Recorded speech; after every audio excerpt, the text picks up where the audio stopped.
Hey, peace. Well, thanks for pressing playing another Pay Me No Mind sports and entertainment video.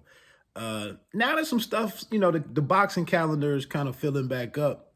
And, there's things to look ahead to. Kind of coming back around to the sport. Haven't missed much, but definitely haven't followed it as closely as I had been. This fight coming on the heels of the AJ and Usyk, as well as the trilogy fight with Fury and Wilder. The dates that are on the calendar with Porter and Bud Crawford and whatnot, things are picking up. So, didn't give Herring WBO junior lightweight champion. Didn't give him a lot of a big chance against the younger, Olympic silver medalist Shakur Stevenson, former featherweight WBO champion. I just wanted to see, with the guy's manhood being called out, the things that he's battled, the reputation that he's battled through in the past with being called a quitter.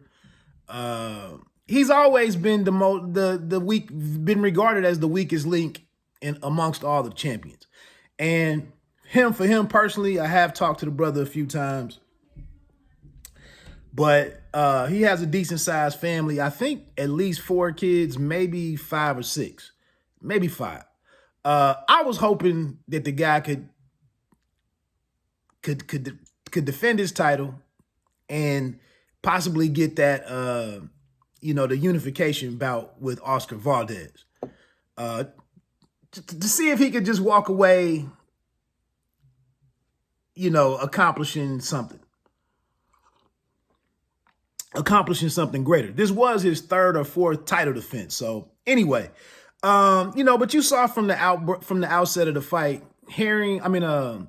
Stevenson was just quicker. The size difference that we saw during fight week, the weigh-ins and press conferences, all of that did not seem, it wasn't apparent in the ring.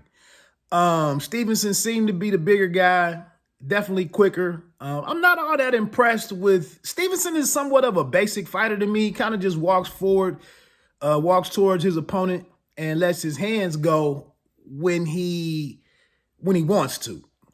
Herring,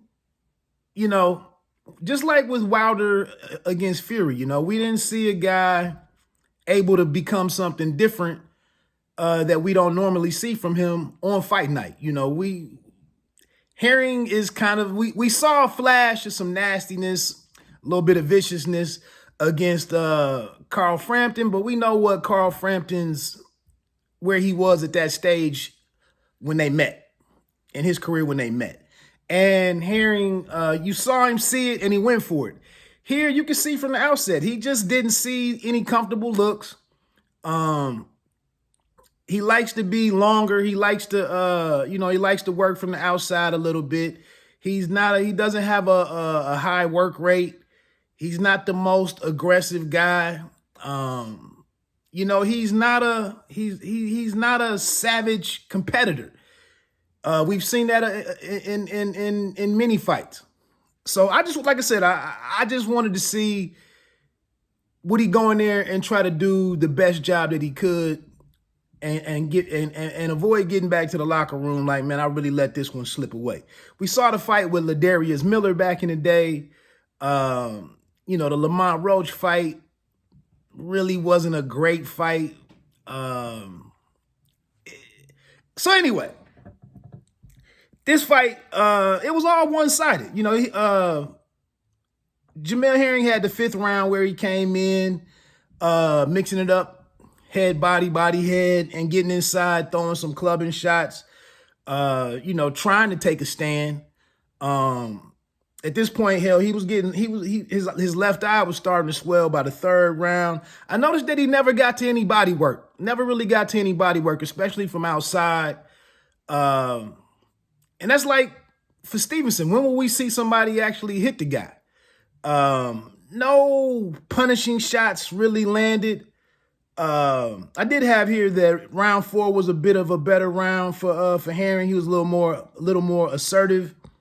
But Shakur Stevenson probably had the better moments.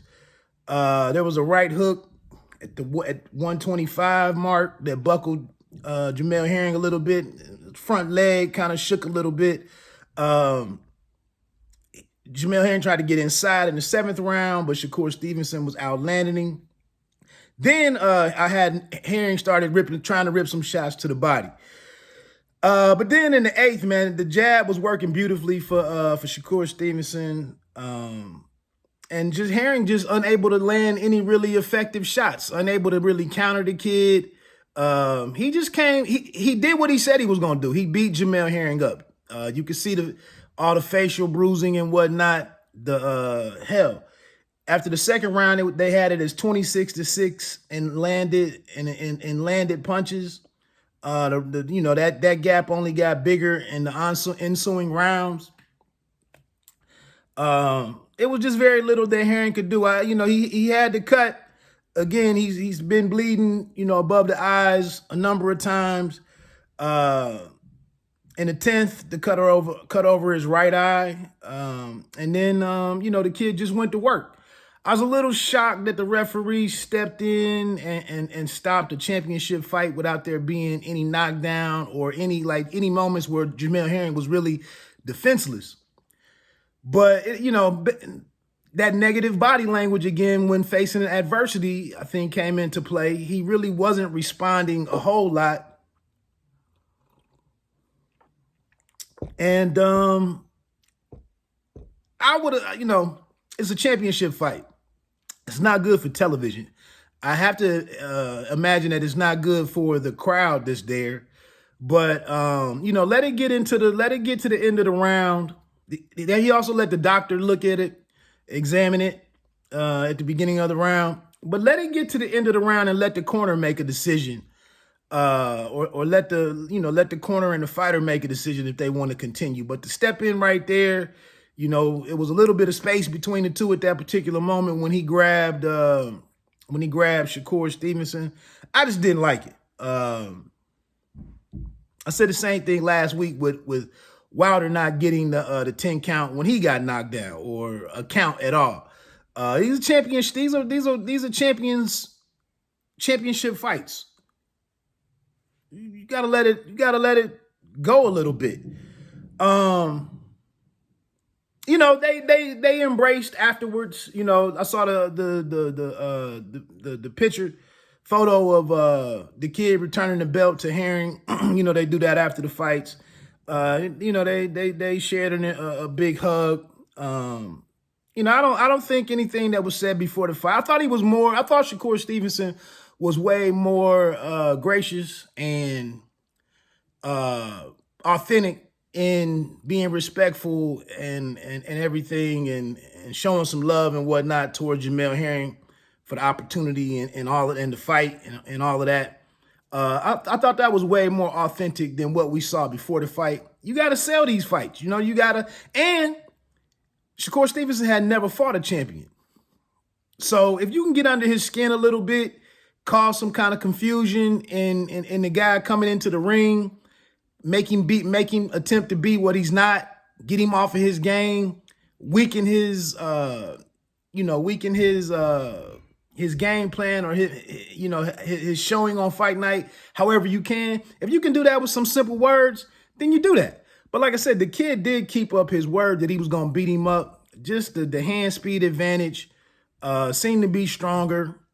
It'll be good to see when Stevenson fights somebody with some good feet, somebody with some good timing, some good that's explosive, good power. And Herring just really didn't have that package to challenge the kid, really. He said I saw in a post, whether it was on Instagram or he just replied to the Top Rank Instagram account, that he tried his best and it just wasn't good enough. I think at the end of the day, he could go back in the locker room and just be content with what happened. I don't think I don't think he embarrassed himself. I just think, you know, he was in there with the more talented guy. And the fight got away from him. You know, his face didn't hold up with the cuts and whatnot. And it is what it is. So anyway, that's it, man. Let me get on out of here. Bite down boxing. Don't let them count you out. Pay me no mind. Sports and entertainment. You don't have to be great to start, but you have to start to be great.